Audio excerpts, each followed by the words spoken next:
Saya akan cerita sebelumnya. Sebenarnya saya di diberikan hidayah ya, itu udah lama sebenarnya, dari zaman SMA, mulai dari mimpi melihat masjid, mimpi sholat di masjid, mimpi lihat masjid bersinar, sampai saya pernah bermimpi di situ melihat sosok yang di mimpi itu saya meyakini sebagai sosok Rasulullah. Waktu itu saya cuma ini Nabi Muhammad aja, Nabi Muhammad sama Nabi Isa jalan berbarengan, tapi Nabi Isanya bukan versi di agama lama saya, tapi kayak pakai surban putih, dari belakang saya lihat. Tapi di mimpi itu saya meyakini, oh ini Nabi Muhammad, ini Nabi Isa. Tapi setelah itu udah saya mikir cuma bunga tidur doang gitu kan. Nah ini yang sering jadi salah kaprah nih. Jadi banyak orang-orang yang kontra sama saya, yang nggak kurang setuju saya berpindah, sering menghujat saya atau pokoknya mencela gitu ya, mencela saya itu, bilang saya berpindah karena mimpi. Padahal saya mimpi itu jauh sebelum saya menjadi seorang mualaf, mimpi ketemu Rasulullah itu. Jadi kurang lebih sekitar satu tahun sebelum menjadi mualaf, mengucap syahadat, saya mimpi itu. Tapi saya mikirnya cuma mimpi doang gitu. Saya kalau sama mimpi kan nggak terlalu yang bagaimana begitu kan.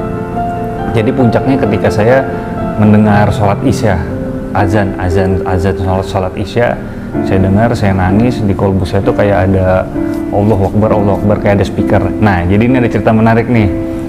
Jadi saya memang sebenarnya ditunjukkan, saya jadi merasa Islam yang memeluk saya ditunjukkan Islam itu udah lama banget, tapi saya selalu menutup diri, seperti yang saya cerita tadi, mulai dari mimpi sholat, lalu mimpi lihat masjid bersinar. Saya pernah juga subuh gitu nggak bisa tidur. Saya kan hobinya kalau nggak bisa tidur nonton atau begadang, main gitar gitu. Waktu itu tuh kayak ada yang bisikin suara azan gitu, suara azan Allahu Akbar pas subuh. Tapi saya cuek gitu, anggapnya cuma itu ujian atau godaan gitu kan, godaan keimanan saya yang lama. Jadi puncaknya sholat isya, saya dengar azan. Sebelumnya saya memang suka berdiskusi dengan teman-teman sama muslim, saya suka cerita-cerita, gue pernah loh mimpi gini. Menurut mereka itu hidayah, menurut saya bukan. Sampai mereka pernah bilang, oh sekarang antum menutup diri nggak apa-apa, mas menutup diri nggak apa-apa, tapi kalau Allah sudah berkehendak mas menjadi seorang muslim, insya Allah kun fayakun, katanya gitu. Jadi saya beberapa hari tuh sempat berdiskusi, terus saya sampai menantang teman saya. Ini saya beberapa kali di interview soal gini, tapi saya belum pernah cerita nih. Saya menantang teman saya bilang, suatu saat kalau gue dapat hidayah lagi, gue nggak pikir panjang, gue bakal ucap syahadat. Tapi dalam hati saya mikirnya, hidayahnya bukan dari mimpi, karena kalau mimpi menurut saya bukan hidayah. Oh ternyata saya mengucap hari Senin, pokoknya Minggu berdiskusi, Senin berdiskusi, sering berdiskusi sebelum ucap syahadat. Rabunya saya benar-benar diketuk kolbu saya sama Allah Subhanahu Wa Taala. Jadi pas saya mau nutup jendela kamar itu, saya lihat kubah masjid, kok saya pingin ada panggilan untuk sholat subuh di situ. Terus besoknya kan hari Kamis, saya kok pingin puasa sunnah gitu kan saya sudah mempelajari, tapi cuma mempelajari gitu doang, karena berbagai agama dan keyakinan tuh saya pelajari aja, cuma ini kacamatanya begini, ini kacamatanya begini, tapi udah gitu aja. Terus pas isya berkumandang itu saya nangis terus, saya cuci muka, saya mikir ini masih, pokoknya batin saya bergejolak gitu. Terus saya ingat, saya menantang, sebenarnya yang saya tantang sebenarnya Allah, mungkinnya bukan teman saya. Kalau benar-benar dapat hidayah lagi, tapi bukan dalam mimpi, saya nggak pikir panjang ucap syahadat, dan benar-benar kolbu saya disentuh. Allahu Akbar. Di situ saya langsung hubungin teman saya yang saya tantang. Saya mau ucap syahadat, saya langsung dijemput sama dia, ucap syahadat dulu di musola samping kontrakannya waktu itu. Terus nggak berapa lama, 2 hari kemudian saya ucap syahadat lagi di Masjid Islamic Village Karawaci, Tangerang. Ya, agama lama saya sebelumnya Katolik. Saya memang terlahir dari Katolik. Orang tua saya, ayah saya orang Flores, Nusa Tenggara Timur, jadi Katoliknya kental. Saya sudah dibaptis secara Katolik dari bayi, lalu sudah menerima sakramen Krisma juga. Tapi sakramen Krismanya saya menerima biasanya itu umumnya umur 14 tahunan. Saya baru umur sekitar 29 atau 30 tahun baru terima sakramen Krisma. Saya sempat aktif juga di kegiatan pemuda Katolik, dan alhamdulillah sih sampai sekarang teman-teman saya di agama lama saya sama saya masih seperti keluarga, masih baik gitu. Jadi kekeluargaannya masih terjaga. Mereka nggak apa-apa saya berpindah, yang penting dijalankan benar-benar. Bahkan saya punya sahabat seorang pastor juga tidak menghujat, tidak mencela saya seperti apa. Beliau malah yang penting kalau memang kamu yakin itu jalan yang benar menurut kamu, ya silakan, katanya begitu. Malah saya sempat bangga dan terharu. Ini beliau pernah bilang begini, tolong titip nama saya dalam sholatmu ya. Itu seorang pastor sahabat saya.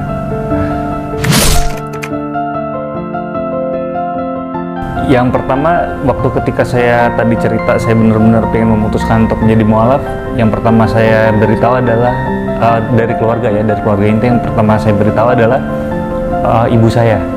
Jadi saya dengar suara ikan, kamar saya di atas, terus ibu saya di kamar tuh saya kedengaran suaranya. Saya turun, mah Mas Aldo, saya nyebut di ini kan Mas Aldo pingin ngomong gitu ke kamar. Kaget nih, disangka apa gitu kan. Ngomong-ngomong, saya bilang mau pindah agama gitu, menjadi seorang muslim. Ini udah kuat banget, bukan karena apa-apa, emang udah panggilan, saya bilang gitu. Mama saya shock sih, kaget terus sempat nangis gitu, karena takut nanti nih takut jadi omongan, wah sama keluarga yang ini, tetangga yang orang lingkungan yang begini, pokoknya mikirin itu. Tapi saya bilang ini udah jalan hidup saya udah bener-bener apapun resikonya saya terima, saya bilang gitu kan. Terus katanya ya udah ngomong ke papa aja. Nah kebetulan orang tua dari mama saya, kakek saya, bapaknya mama itu muslim, seorang muslim, ada darah Arab juga. Jadi mama saya itu agamanya mengikuti agama nenek saya. Jadi kakek saya dari mama muslim, nenek saya Kristen. Nah mama saya ikut dari nenek saya gitu. Jadi keluarga saya tuh campur-campur agamanya. Nah mama saya nangis, katanya udah papa bilang ke keluarga. Nah karena saya benar-benar yakin, benar-benar memang udah yakin ini jalan hidup saya menjadi seorang muslim, saya beranikan diri. Besok saya chat di grup keluarga, besok pagi mau ngobrol gini. Nah sebelumnya malamnya itu saya hubungin adik saya lewat WhatsApp. Kebetulan adik saya kan tinggalnya di Jogja, dia sudah berkeluarga dan tinggal di Bantul, Jogja. Saya chat lewat WhatsApp. Nah pas baru saya sampai rumah teman saya yang mau mensyahadatkan saya itu, depan pagar saya langsung chat. Adik saya bilang, bro gue mau ngomong sama lo, penting gitu kan. Wah dia mikirnya udah macam-macam. Adik saya kan ngomongnya ceplos-ceplos tuh, suka bercanda. Kenapa lu hamilin anak orang ya, sampai kayak gitu. Terus saya bilang, enggak, gue mau pindah agama, saya bilang gitu.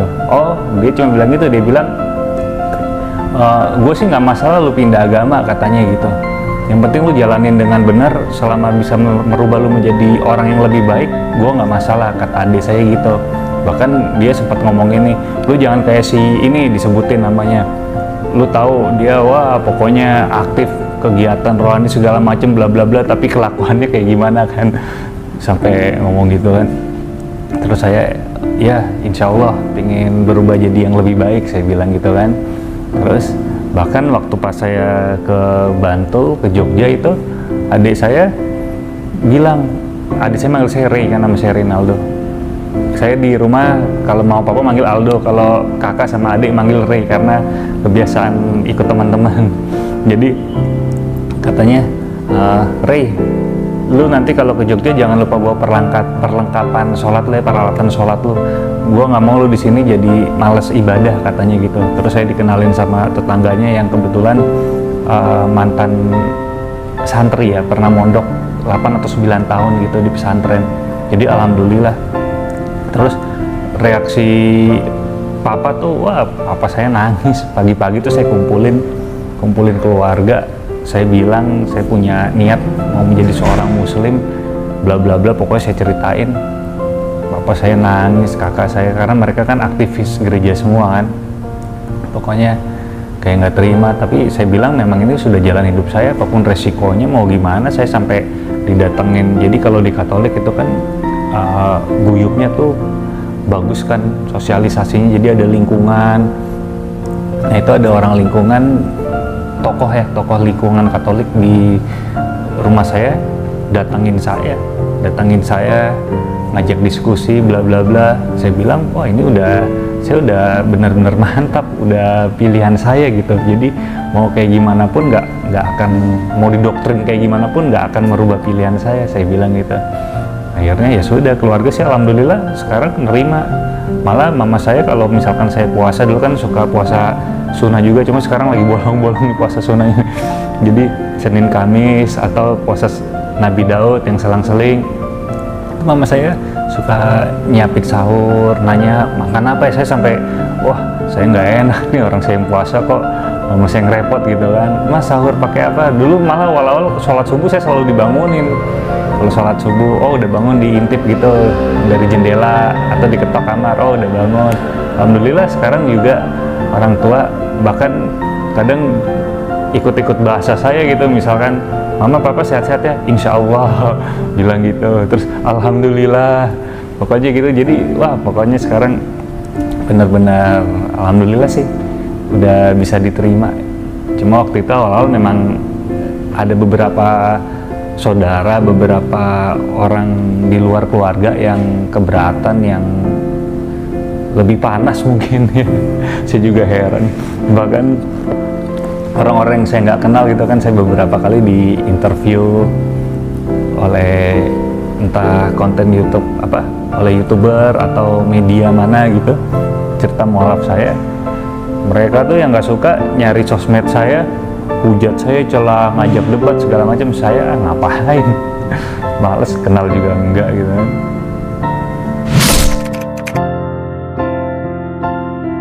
Oh ya, itu pernah dari SMA. Saya dulu termasuk yang wah keras pokoknya, tapi walaupun panggilan Islam itu udah ada.